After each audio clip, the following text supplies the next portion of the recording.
Hello and welcome to RSO Podcast. I am Ron Spomer and I'm welcoming you to some of my old adventures in the wilds of North America. I have been an outdoor writer for more years than I care to remember, and over that time I've had some wonderful adventures in some beautiful places. And I am reading articles that I had written decades ago. And it's kind of fun to go back in time and see how things have changed and how much they've remained the same. And today I am going to be reading an article that was published in 1995, but the actual hunt covered in this article occurred in 1982. So that takes you guys back, and I go back a lot farther than that, but it'll be interesting to see what happened. The title of this story is Best Little Pronghorn Ranch in Colorado. And this was in Big Game Adventures magazine. Well, let's just see what happened.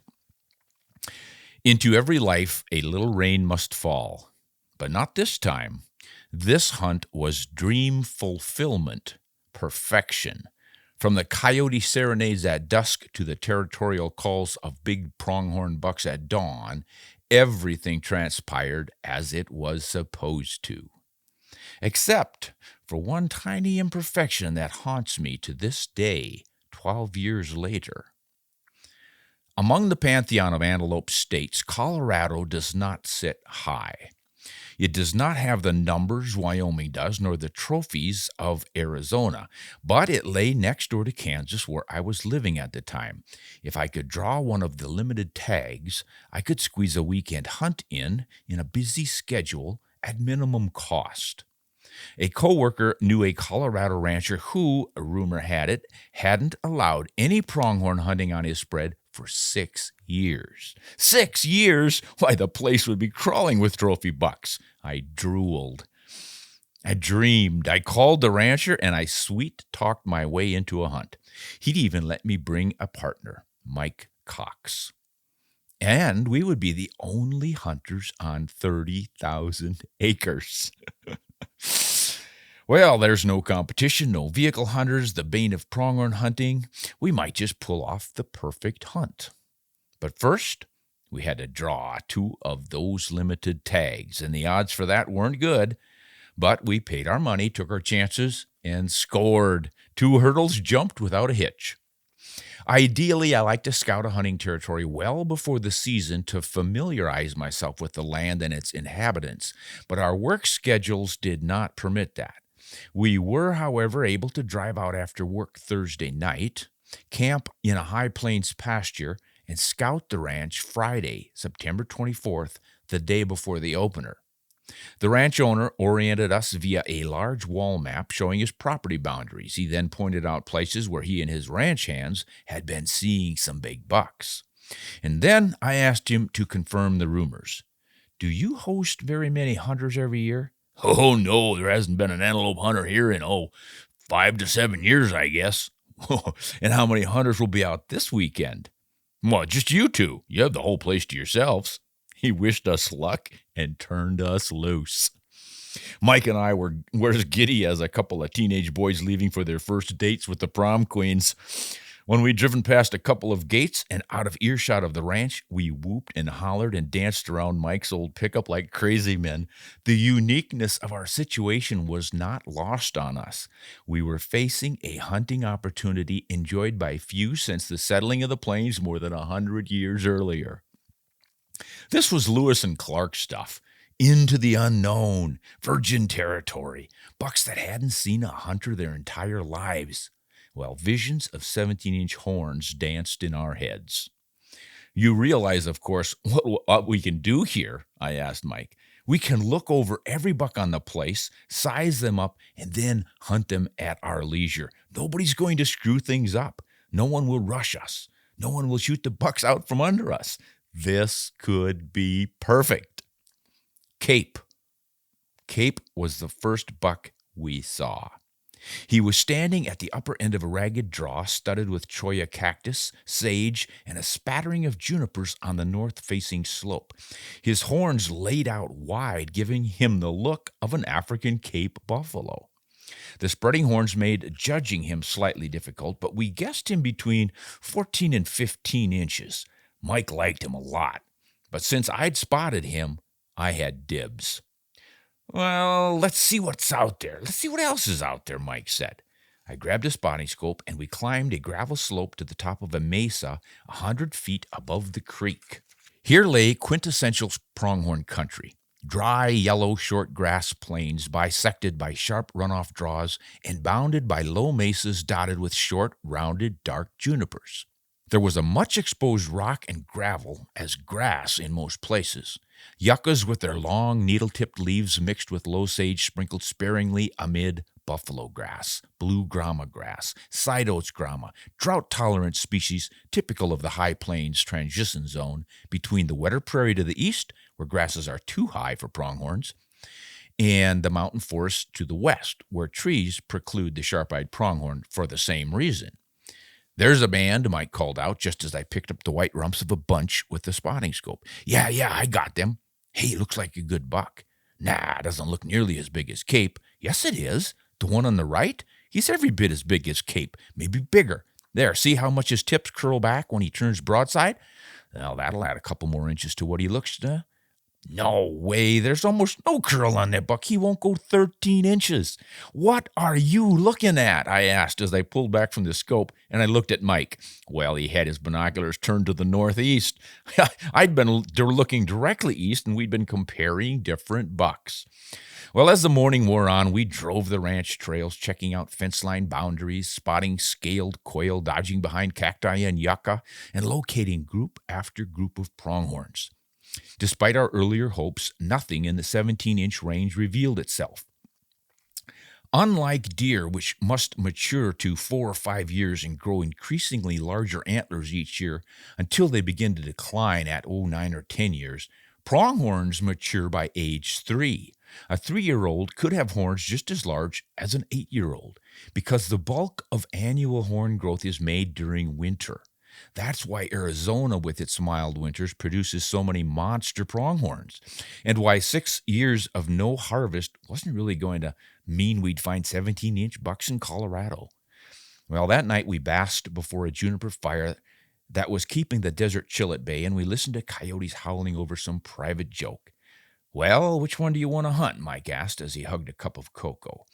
We'd been debating the merits of several bucks all day and had whittled them down to 2.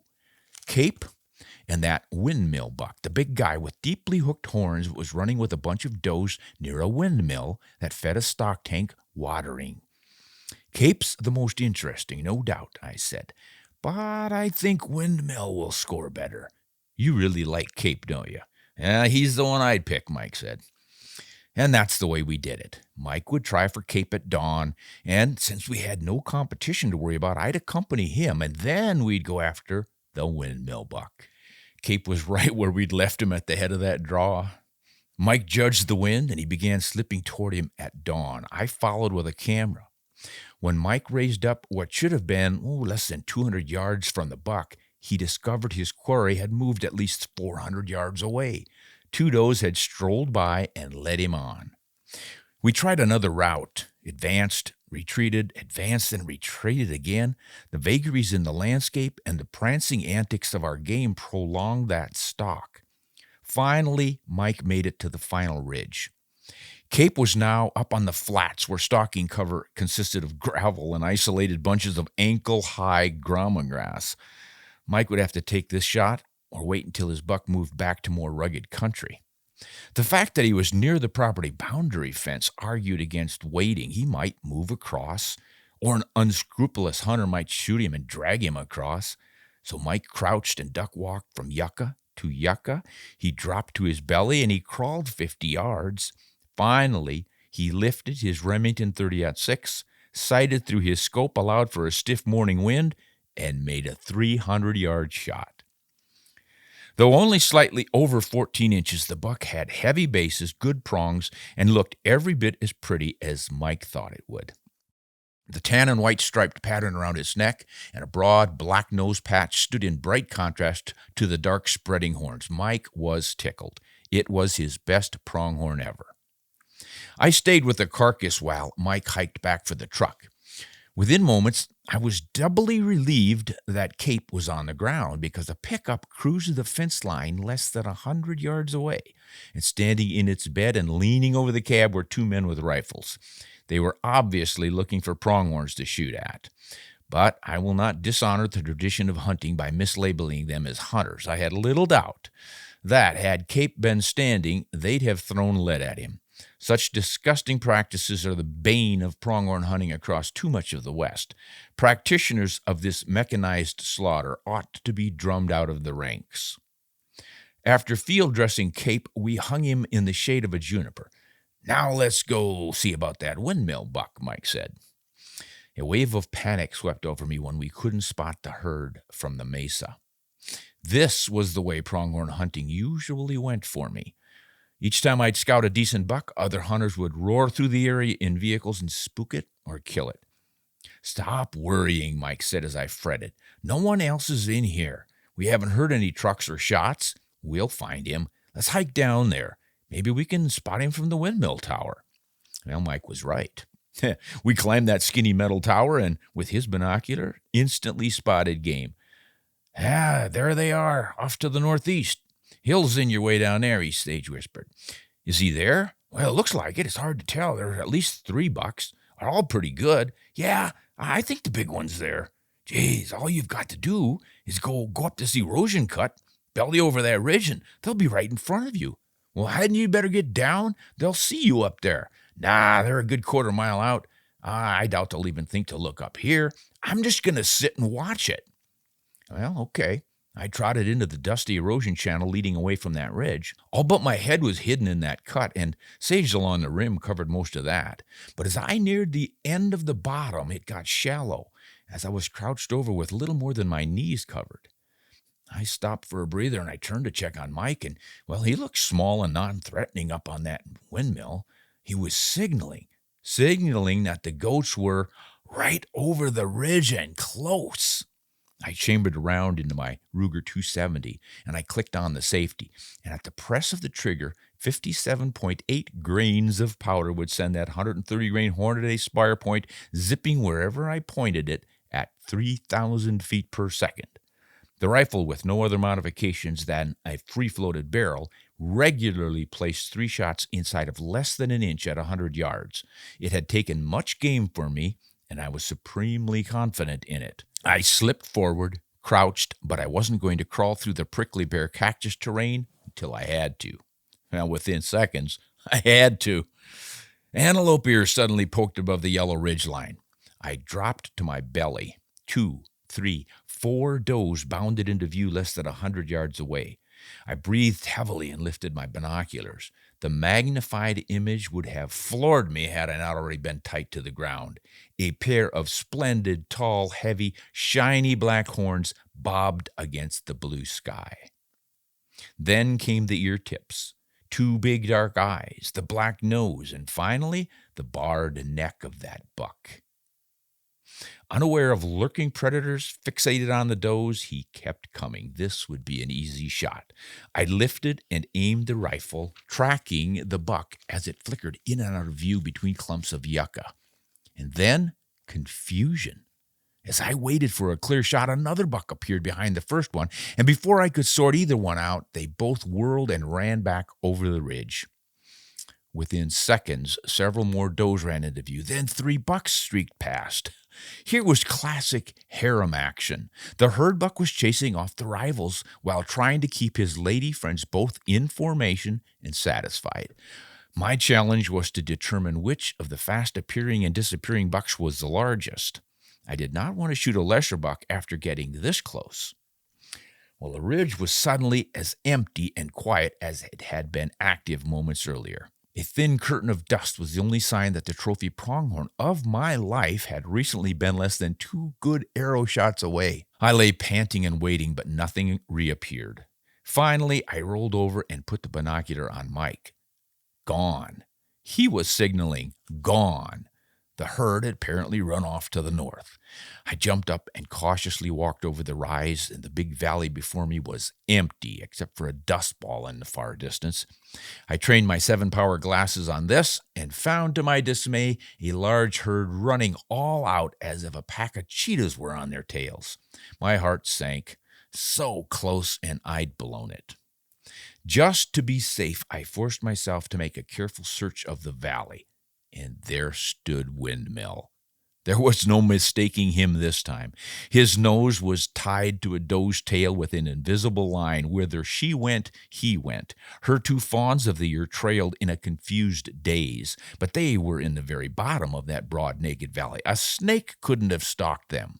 While I pondered my next move, that reluctant doe began trotting purposefully south, up out of the valley and toward a series of low ridges.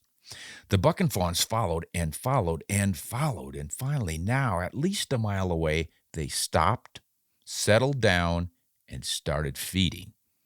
I continued to watch for several minutes until convinced they'd calmed, at least for the moment, and then I backed down that erosion cut toward Mike and his catbird seat. "Did you see them?" I asked. "Yep, they're still feeding out there, slowly working west. He's approaching her every once in a while, but he's not running her." "Well, what happened back there? Why did they run? I know they didn't see me, and the wind was in my face." "I don't know. He was trying to keep 2 other bucks out of the herd. He was running them back and forth, but they kept trying to slip back in. Finally, the does just got so spooked, I think they just took off. He was able to keep that one herded away from the main bunch, so she must be ready, but I don't think he's going to leave her. You'd better stalk him while you can." "He is the big one, isn't he?" "I mean, those other bucks that showed up were almost as big. I didn't want to shoot the wrong one." "No, he's the big one. I can see him from up here. Go down this main drainage about a half a mile, then start over the ridges until you spot him. I'll signal you if he moves off." Well, I left at a trot. My day pack was bouncing between my shoulder blades. My rifle was at my side. The going was quiet and slightly tiring in the sandy wash. When the windmill looked to be about a half mile off, I climbed up the east ridge and I peeked right into the face of my buck. He and the doe had come a considerable distance west, losing her 2 fawns in the trek. A little steep side drainage lay between us. He and his doe stood on the far slope, broadside to me, staring. They'd only seen the top of my head. I froze until they finally looked away. I stayed frozen, knowing from past experience that they'd quickly look back to see if I was still there. If not, they might get nervous and run. Sure enough, they snapped back to study the orange cap atop my head. Twice more they played that game before dropping to forage and turning nonchalantly up the ridge. Relaxed. I quickly dropped, shucked off my pack, pushed it before me, and crawled to the crest. There I lay the rifle over the pack, inside which I'd carried large bags filled with dry beans. The pronghorns heard me rattling in the gravel, and they again turned to look. I guessed them about 200 yards. A dead-on hold with that rifle and load. I settled the crosshairs in that dark little pocket behind the buck's shoulders. They didn't wiggle. For an instant, there was a complete calm born of supreme confidence. I had him, and I knew it.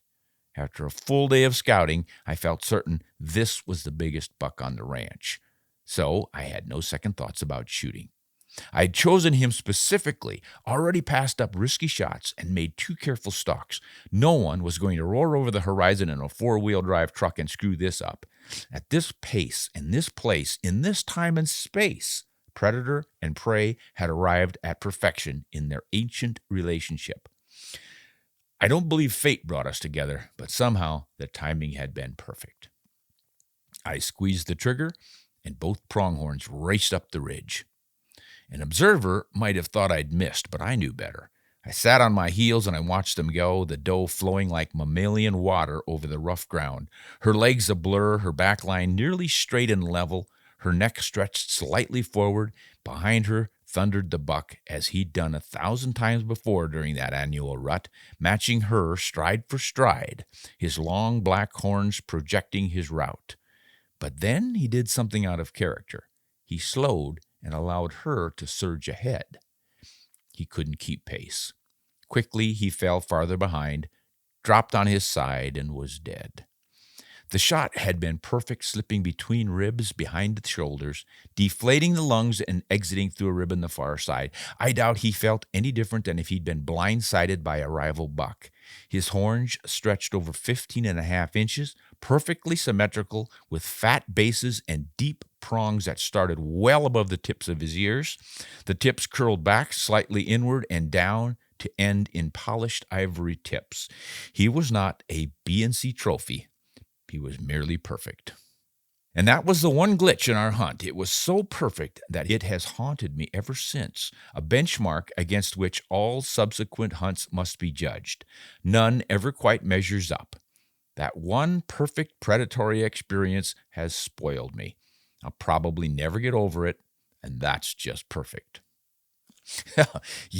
I didn't remember a lot of those details, but now that I've read it, I remember Mike climbing up that windmill and doing the looking from up there and all those failed stalks. But gosh, that is just what's so wonderful about pronghorn hunting. They're diurnal animals, and it's open country, so you can find them. And it's just, I think that's what humans as natural predators do, is we're lookers. Wolves go scent trailing and cougars stalk things and ambush them. And we look and use our eyes, and then after we've found our game, we stalk. And you can play it any way you want. You can stalk as close as a cougar might need to, and then take him with a bow, or you can shoot from a little farther more safely with a rifle. And that's the wonderful thing about hunting, is we get choices and options. But this idea of perfection is really makes it special. And when you've got an opportunity like this, where there is no other hunting pressure, you can take your time and really do it right. And I think that's what a lot of us miss about hunting in large public areas, national forests and stuff, and especially when the seasons are fairly short. It becomes a little bit too competitive because we're all trying to get the animal or the buck before someone else does.